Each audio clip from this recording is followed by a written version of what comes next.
أصحابي soo dhawaada maalin wanaagsan hadday habeenku tahay hab wanaagsan fadhiga aad arkaysaan iyo cunto la taalla waxaa la siinayaa 3500 hurdaa ku xigta iyo nasteed fardoodada oo iyadana la siinaya 1500 talaagad iyadoo aan laba isticmaalin iyo bahalka ofinka wax lagu diirsado oo sawkii waaweynaayo oo 65 la siinayo iyo talaagad $150 oo jibasa originalkiya iyaduna xagga dambe muuqaal ku jiraan xagga degdegin afarta item baan idin soo gudbinaya shanta item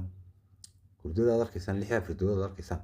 laba fardood baa ka dhiman qol kale yaalaan guriga u qaadi waaye waqsinka u qaadi waaye marka waxa weeye waa tiisteeda fardood ahayd ee turkiga ahayd oo kale labada fardood noo gaar iyagoo yaala waxa weeye jaanis weeye kun shan boqol baa hurdada la siinay wada hal ku furay talaagada lama isticmaalin ba si kartoonka laga saaray maca gacmaheedii maca qalabkeedii wixii ba gudaha ugu jiraan gacmihii la soo qabanayay lagu xidhay lagu xidhin ba qofku baa muraad yeeshay alaabtii intii uu soo iibsaday alaabtii cusubna waa loo iibinay intii kale marka waxa weeye jaanis runtii $150 baa la siinayaa hana moodina in cilad loo iibinayo laakiin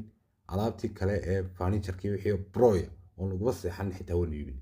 marka jaaniska imika labada mid baa hadhay talaagada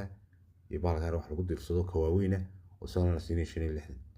asalaamu calaykum qalkan inoo sii laftiray insha Allah asalaamu calaykum